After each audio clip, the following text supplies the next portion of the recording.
नमस्ते भाइयों एवं मेरे छोटे छोटे दोस्तों। आज मैं आपका एक बार फिर से रोहिणी देवघर यूट्यूब चैनल के माध्यम से स्वागत करता हूं। जैसा कि आपको पता ही होगा मेरे छोटे भाइयों कि अर्थ की बात नाम का एक कड़ी मैं बनाने की कोशिश कर रहा हूं। और दो पहले भी वीडियो बन चुके हैं इसके बारे में, इसको लेकर के। आज उसी श्रृंखला को बढ़ाते हुए मैं उसका वीडियो नंबर 3 लिख करके आपके सामने हाजिर हुआ हूँ। तो जैसा कि मैंने पहले ही डिस्कस करने की कोशिश की है, राजकोषीय घाटा की परिभाषा और उसे कैसे व्यक्त करते हैं, और हमारे देश का राजकोषीय घाटे का क्या कितनी संख्या है, क्या मात्रा है, वो राशि जो सरकार मार्केट से उठाएगी। तो इन सिलसिले में मैं उसे समझता हूँ कि हमें बात वहीं से आगे करनी है। जैसा कि आपको पता होगा कि पिछले वीडियो में हमने कहा था कि सरकारें ये जो बजट राजकोषीय घाटे की जो राशि होती है 7.5 लाख करोड़ की बात हुई थी। और बाद में मैंने ये जानकारी आपको साझा की थी, जो कि मुझे वित्त मंत्रालय की वेबसाइट से पता चला था 8 मई के दिन। डिपार्टमेंट ऑफ इकोनॉमिक अफेयर्स, वहाँ पे एक डिपार्टमेंट है, वहाँ पे जाके आप भी देख सकते हैं कि सरकारें अब चाह रही हैं कि वो 12 लाख करोड़ बोरो करे, मतलब मार्केट से उठाए। तो मेरा ये एक बात रखा, मैंने अंत में एक बात रखी थी कि सरकारें वो जो पैसा उठाती हैं वो क्या प्रक्रिया होती है उसकी, किस तरह से वो पैसा उठाती है मार्केट से, क्या प्रोसेस फॉलो किया जाता है, वगैरह वगैरह। तो उसी को लेकर के मैं बात आगे बढ़ा रहा हूँ आज। एक्चुअली सरकारें ये जो फंड है, 12 लाख करोड़ हो, 7.5 लाख करोड़ हो, या इससे भी कहीं ज़्यादा बड़ी राशि हो, उसे सरकारें दो प्रकार से उठाती हैं। एक प्रकार से ही उठाती हैं। एक्चुअली वो दो तरह के इंस्ट्रूमेंट होते हैं, दो औजार आजमाए जाते हैं सरकार के द्वारा। एक औजार को हम लोग कहते हैं, बड़ा फेमस है, आप लोगों ने भी सुना होगा, उसका नाम है ट्रेजरी बिल्स। ट्रेजरी बिल्स क्या होता है मैं डिस्कस करूंगा। और दूसरा है government security, dated government securities. Actually government security जो होता है, सरकारी सिक्योरिटी, गवर्नमेंट सिक्योरिटीज, उसके दो भेद हो जाते हैं यहाँ पे। एक है ट्रेजरी बिल्स और एक है डेटेड सिक्योरिटीज। डेटेड सिक्योरिटीज मतलब ऐसा सिक्योरिटीज जिसमें कि डेट हो, मतलब वो क्या है मैं आपको बता रहा हूँ। ट्रेजरी बिल्स ऐसा सिक्योरिटी होता है, वो ऐसा एक जरिया होता है सरकार के द्वारा उधार लेने की, जिसके तहत ली गई राशि जो होती है डेटेड बिल टी बिल्स के तहत, उसे साल भर के अंदर ही चुका देना है। मतलब सरकार जो उधार लेगी ना, उसे साल भर के अंदर ही मामला सलटा लिया जाएगा, रफा दफा कर दिया जाएगा। ठीक है। और डेटेड सिक्योरिटी जो होता है, उसका अवधि साल भर से लेके, मतलब 1 साल मिनिमम होता है। कई तरह के वेराइटी होते हैं, 1 साल, 2 साल, 5 साल, 10 साल, 20 साल, 30 साल, 40 साल तक होता है। 40 साल तक भी होता है। 40 साल ही नहीं, इससे भी ज़्यादा हो सकता है। वो सरकार के दिशा निर्देश के अनुसार वो निर्भर करता है।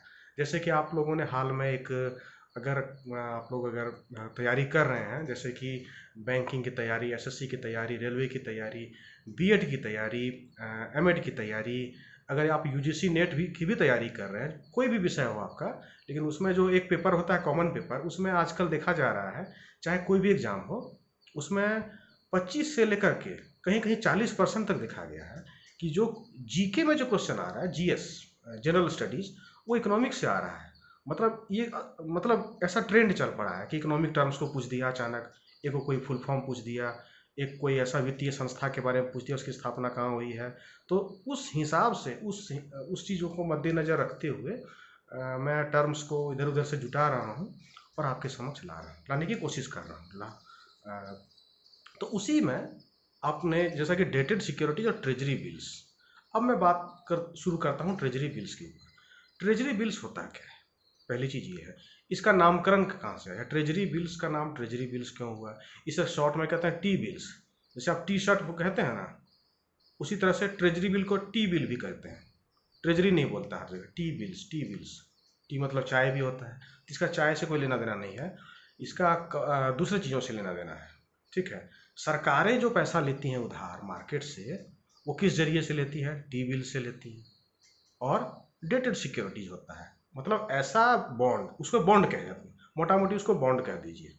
मतलब जो साल भर से ज़्यादा मियाद रहेगा वो हो गया बॉन्ड, और साल भर से कम रहेगा तो वो हो गया ट्रेजरी बिल्स। तो ट्रेजरी बिल्स के बारे में मैं समझता हूँ कि थोड़ी सी चर्चा कर देना चाहिए कि ट्रेजरी बिल्स का उत्पत्ति कहाँ से हुआ, आया कहाँ से आया, पहली बार ट्रेजरी बिल्स कब आया, इसका नाम ट्रेजरी बिल्स क्यों धराया। ये सब बात जो है आमतौर पे किताब में सब कुछ है, लेकिन ये सब चीज़ जानने के लिए एक किताब में एक लाइन लिखा है, दूसरी किताब में दूसरा लाइन लिखा है, तीसरी किताब में तीसरा लाइन लिखा है, तो ये सब तो इतना पॉसिबल नहीं होता है विद्यार्थी जीवन में। एक सतत प्रक्रिया है, ये आप कर भी सकते हैं। मैं ये नहीं कहता हूँ कि संभव नहीं है, कुछ भी संभव है। आप अच्छे से अच्छे तरीके से आप समझ सकते हैं चीज़ों को। तो खैर मैं आता हूँ टी बिल्स के ऊपर। तो एक्चुअली बात शुरू होती है प्रथम विश्व युद्ध के समय से। जैसा कि आपको पता हो कि प्रथम विश्व युद्ध शुरू हुआ था 1914 से 1919 तक चला था, और उसमें अमेरिका ने भी शिरकत की थी। अमेरिका शुरू से नहीं लड़ा था, बाद में वो युद्ध में घुसा और युद्ध को निर्णायक मोड़ पे ले गया। ठीक है, तो उसमें हुआ क्या, मैं आपको थोड़ा युद्ध के बारे में चर्चा नहीं कर रहा हूँ, मैं इकोनॉमी की चर्चा कर रहा हूँ, अर्थव्यवस्था की चर्चा कर रहा हूँ, सरकार की ऐसी पॉलिसी जो डायरेक्ट इकोनॉमी से जुड़ी हुई है उसके बारे में कर रहा हूँ।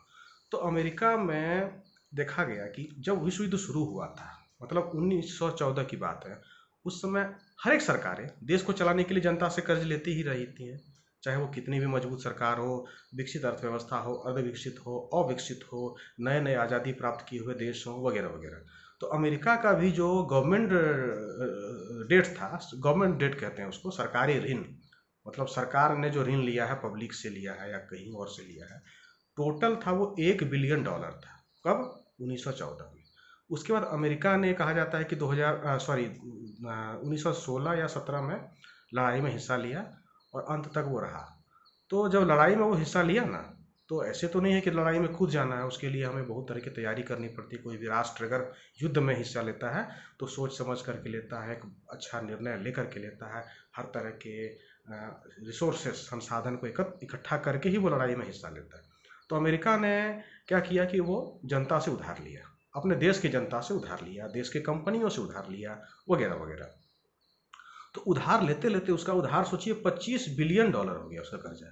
कहाँ $1 बिलियन कर्जा था 1914 में, और 16-17 तक आते आते देखा गया ये कर्जा बढ़ करके $25 बिलियन हो गया, मैंने 25 गुना कर्ज हो गया देश के ऊपर। उसके बाद जनता ने कर्जा दिया है सरकार को। जनता कर्जा क्यों देगी? जनता को चाहिए सूद, अच्छा इनकम चाहिए, डिविडेंड चाहिए, उसको इंटरेस्ट कहते हैं, उसे प्रीमियम कहते हैं, उसे जो भी कहने का मन वो कह सकते हैं। तो वो तगादा देना शुरू कर दिया। जब युद्ध खत्म हुआ तो तगादा करना शुरू कर दिया कि हाँ हमको दीजिए, हमको दीजिए, हमको दीजिए। और किसी भी सरकार का ये बहुत बड़ी बात होती है कि अगर वो जो बात कह दे उस पर कायम रहे। ठीक है, मतलब उसे इंटरेस्ट तो पेमेंट करने ही करने हैं, चाहे किधर से भी लाए, या तो अच्छे तरीके से लाए या दोबारा बॉन्ड इशू करके पैसा उधार लेकर के लाए, जैसा हो, वो सरकार का हेडेक है, सरकारें करने में पूरी तरह से सक्षम होती है। तो सरकार ने क्या किया ना, उस समय ये अवलोकन किया, देश के सारे अर्थशास्त्रियों को जुटा करके डिस्कस किया गया कि देश की हालत क्या है। उस समय अमेरिका के राष्ट्रपति हुआ करते थे, उनका नाम था वुडरो विल्सन, आप देख सकते हैं किताब में, वो थे उस समय। तो वुडरो विल्सन जी ने क्या किया, कुछ कदम उठाया कि ये जो तगादा हमारे देश में किया जा रहा है जनता के द्वारा कि हाँ आपको लड़ाई में जाने के लिए कर्जा दिए हैं, आप हमको सूद दीजिए या मेरा मुरा घुमा दीजिए, हमको दे दीजिए भाई, क्योंकि अमेरिका की जनता है भाई, वो इंडिया की जनता थोड़ी है, वो अमेरिका की जनता है, बहुत आगे है, विकसित देश है अमेरिका। तो वो प्रेशर बना रही है सरकार के ऊपर।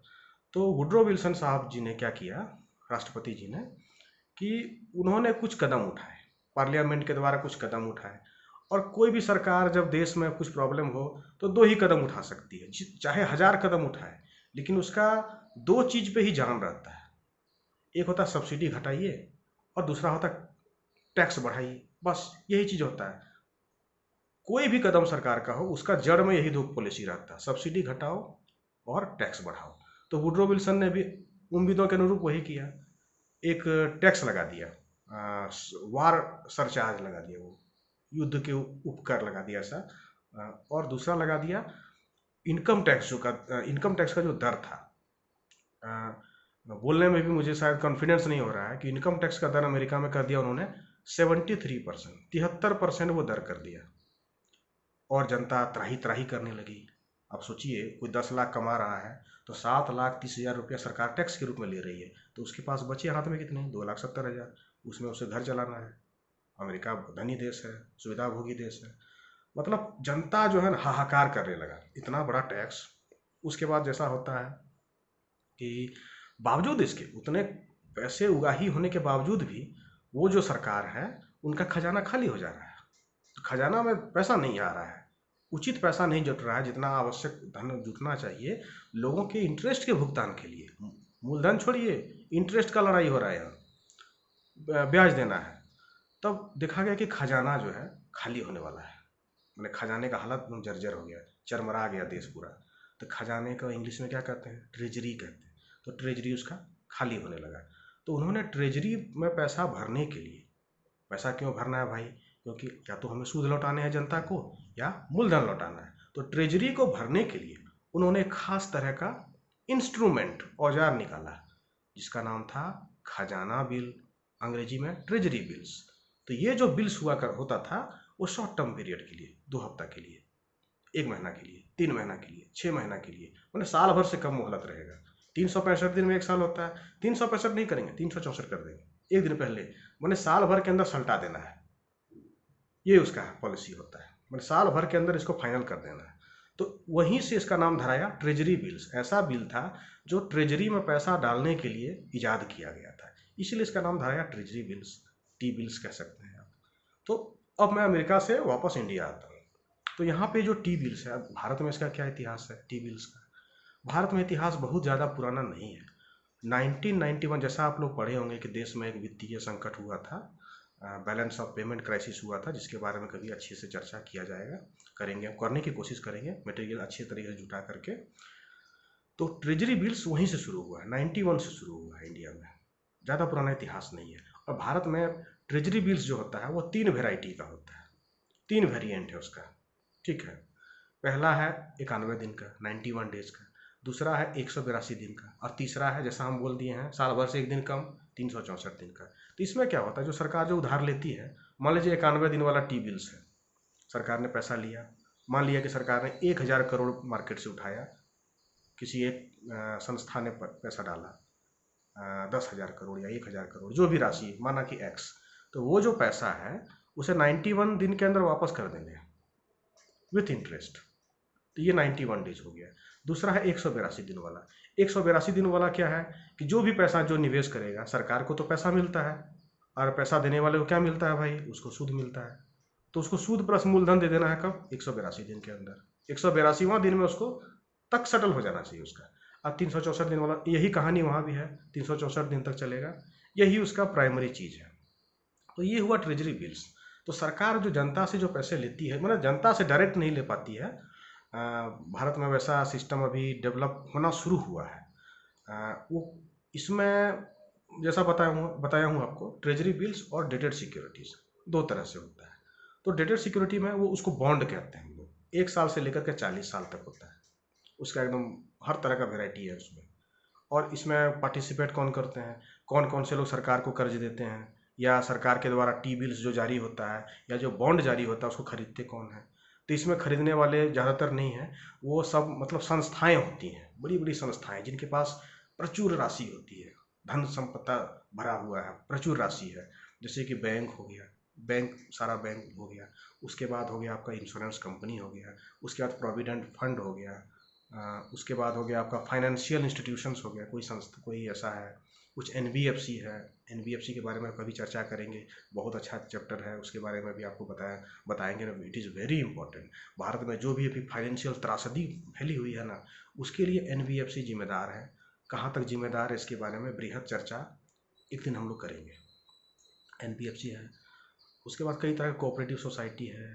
और अब बात आती है, क्या कोई आम नागरिक ये सब खरीद सकता है? ये जो ट्रेजरी बिल्स है या जो बॉन्ड है, क्या कोई आम आदमी खरीद सकता है? क्या हम खरीद सकते हैं? क्या रोहिणी का कोई आदमी खरीद सकता है? तो उसका जवाब ये है कि डायरेक्ट आप नहीं खरीद सकते, ठीक है। ये डायरेक्ट नहीं खरीद, इसका खरीदने का जो प्रोसेस है उसके बारे में हम लोग एक दिन डिस्कस करेंगे अच्छे तरीके से, ठीक है। आज तो ये मैंने थोड़ा सा परिचय देने का कोशिश किया है, खास करके ट्रेजरी बिल्स के बारे में। तो ये जो पब्लिक होता है, कोई एक जनता है, मान लीजिए मैं हूँ, मुझे ट्रेजरी बिल खरीदना है, तो डायरेक्ट हम नहीं खरीद सकते, मुझे एक प्राइमरी डीलर से मिलना होगा, और प्राइमरी डीलर के पास मुझे एक डीमैट खाता खोलना होगा, डीमैट अकाउंट खोलना होगा, और डीमैट अकाउंट के जरिए उसको हम खरीद सकते हैं। बदले में हमें जो प्राइमरी डीलर है, पीडी उसको कहिए फुल फॉर्म, उसको कुछ देना भी पड़ेगा भाई, वो तो हमको सुविधा दे रहा है खरीद करके, ठीक है। हालांकि हम पैसा देंगे, हमको क्या मिलेगा, सर्टिफिकेट मिलेगा, लेकिन बावजूद उसके उसको सर्विस चार्ज वगैरह कुछ देना पड़ता है। क्या क्या चार्ज है वो हम लोग डिस्कस करेंगे। और ख़ास करके इन सब सेक्टरों में देखा गया है कि सरकार को जो ऋण देने वाला बात है, इसमें संस्थाएं ही पार्टिसिपेट करती हैं इंडिया में। और ये भी मैं आपको बता दूं कि 2016 से 2016, ये 4 साल पहले भारत में कानून में थोड़ा सा संशोधन हुआ है और जनता उसमें निवेश कर सकती है, ठीक है। तो वो जनता को डीमैट अकाउंट खोलना होगा प्राइमरी डीलर के पास। उसका जनता का क्या प्रोसेस है उसके बारे में भी चर्चा करेंगे। ये सब जो बातें हैं, आमतौर पे ये सब जाने बिना आप कितना भी पढ़िए, मेहनत करिए, कुछ चीज़ फंसता है दिमाग में, वो क्लियर नहीं हो पाता है। तो मुझे उम्मीद है कि ये चर्चा आपके लिए सहायक सिद्ध होगी। और इसके बाद जब आप वो सब टर्म्स पढ़ेंगे, तो जिन जैसे मैंने बताया है कि आप जिन जिन परीक्षाओं के बारे में मैंने नाम लिया, उन सब में आजकल ये सब टर्म्स पूछा जाए। जैसे टी बिल्स पूछ देगा कि कौन कौन से दिनों का टी बिल आता है, उसमें दे दिया क्या 300 दिन ऑप्शन रहेगा, हाँ मारिएगा, गलत हो जाएगा वो। तो टी बिल्स 3 तरह का ही है, 91, 182, 364। ये कॉमन क्वेश्चन है, लेकिन मैंने देखा है कि ये MTS के क्वेश्चन में मैंने कहीं देखा है, जो मैट्रिक लेवल का 10+2 लेवल का होता है, उसमें ये क्वेश्चन डाल दिया गया है। अब बताइए लड़का कहाँ से वो जवाब देगा। लेकिन ठीक है, डरने की कोई बात नहीं है। हम लोग ये सब टर्म्स जो है लाते रहेंगे और आपको समझाने की कोशिश करेंगे, ठीक है। एक बार सुन लेने के बाद जब आप उसको पढ़ेंगे ना, तो वो थोड़ा सा समझ में आएगा। वो कहते हैं ना कि that will be meaningful for you, वो आपके लिए सार्थक साबित होने लगेगा। तो ठीक है मेरे प्यारे दोस्तों, आप लोगों को मैं बहुत बहुत बधाई देता हूँ। आप लोग पढ़िए, लिखिए, अच्छे से कीजिए, आगे बढ़िए, और फिर मिलते हैं अगले वीडियो में। इस चर्चा को आगे बढ़ाएंगे, बॉन्ड की ओर चर्चा करेंगे। हाँ, तब तक के लिए धन्यवाद।